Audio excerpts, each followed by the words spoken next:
On March 9th and March 15th, 2016, AlphaGo, an AI program, defeated Lee Sedol, the world champion at Go, 4-1.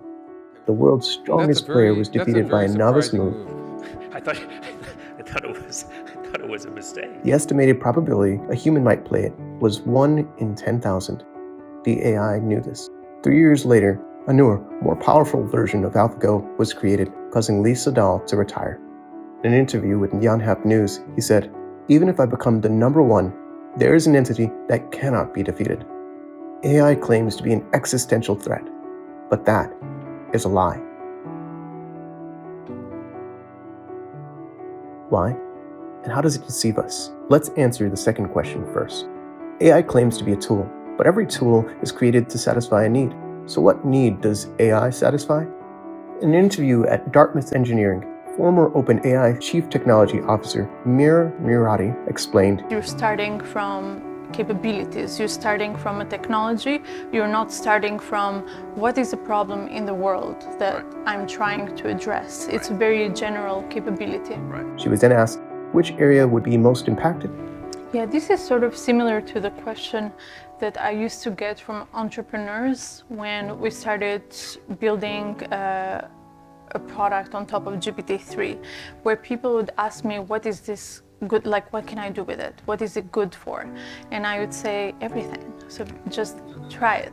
Tools are designed for a particular function. That's the definition of the word. But AI claims to support every need. We've been sold a product, universally embraced it, but it's left for us to decide its purpose. AI attempts to justify its existence by offering vague solutions to nearly every problem. So it shouldn't surprise us when people immediately use it for plagiarism, copying artists' work. So I found another website. Oh my gosh, guys. Kool-Aid in Style. This is like really old art though. It looks like crap. Wait a second, what? 4.5k users earned 200,000. Wait, what? 200,000 what? Someone is profiting off this? Bro, give me my share. A few weeks back, it was brought to my attention that somebody on Reddit had created a model based on 300 images of my work, all of which taken without my knowledge, without my consent. Not only were these generations watermarked, but the poster also said that there was no need to ask for permission from the artist in order to make these models public. Faking authorship. The virtual shelves flooded with books that appear to be linked to popular bestsellers with similar sounding titles and covers. Amazon is fighting a bit of an invasion from books written by artificial intelligence. AI programs like ChatGPT scrape content from real books and sort of regurgitate the information. Someone publishes it to the store. The fake books are showing up as travel guides, how-tos for cooking, gardening, programming, and medicine, even some self-help books. Now, you could always read a review, but Axios points out those are also filling up with AI-generated posts. Creating propaganda. We are Americans from Africa, and we are Pan-Africanist. These disinformation videos look real, but they were created with artificial intelligence using real human models. But take a look at how the RNC launched an AI-generated attack ad against President Biden. It's designed to look and sound like actual news reports to scare voters into thinking that a big dystopian nightmare awaits America if Biden is reelected. We also have these AI-generated images showing former President Trump resisting arrest in Manhattan after his indictment. Because we never said it shouldn't. AI claims to learn, but it does not. We use human language to describe computer processes, but AI doesn't use language. It doesn't even understand images. It is a system that outputs averages of percentages. For autoregression, it plots points on a curve that result in a product. Does that sound like learning? How can we understand this? American philosopher John Saul created an analogy.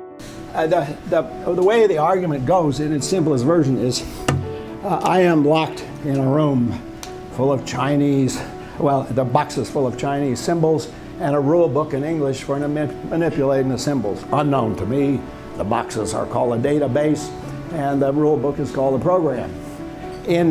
Coming in the room, I get Chinese symbols.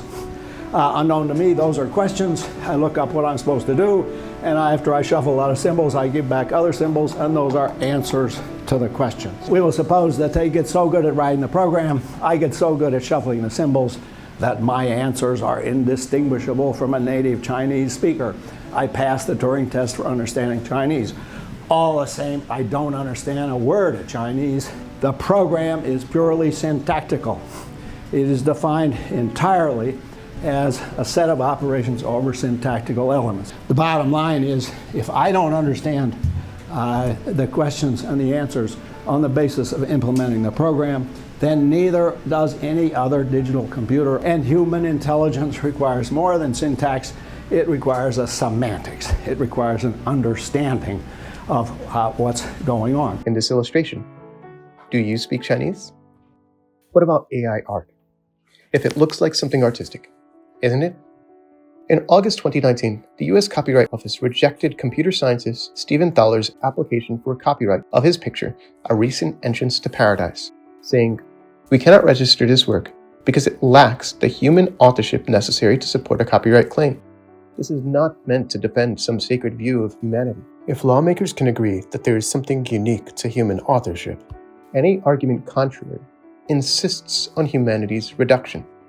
AI doesn't create. It performs exercises based on inputs of stolen works. These inputs are then averaged out. It doesn't learn about the complexities of light and form and history and social connections, and then transforms this in any meaningful way. Learning is about more than performing an operation that results in a product. And when we use that word to compare what AI does to thinking, it denies something about the value of our experiences. Others might argue, what does it matter if the end result is, put whatever argument here. But comparing learning to the operation AI performs is the same as comparing a bird to a plane. These things resemble each other only in terms of one key function. In every other classification, they are entirely different. If the value of a bird is its flight, how pointless. If they eat and sleep and take care of their young. They build nests and contribute to their ecosystems. They have tiny hearts and fragile bones. Arguing that they are the same treats as valueless something deeper about what it means to be alive. But why do they use words like intelligence in learning? Because the industry wants to sell us the one thing they can't own: our imagination. AI image creation tools are in an all-out war. Hey guys, I created all of these Ghibli-style animations using So AI. you just heard about AI-generated art. Luma Labs' new AI tool has the entire industry scared. Check out this video, which is 100% AI generated, making it impossible. So there I was, just scrolling through Instagram like we all do when I came across this account. And get this, hundreds of thousands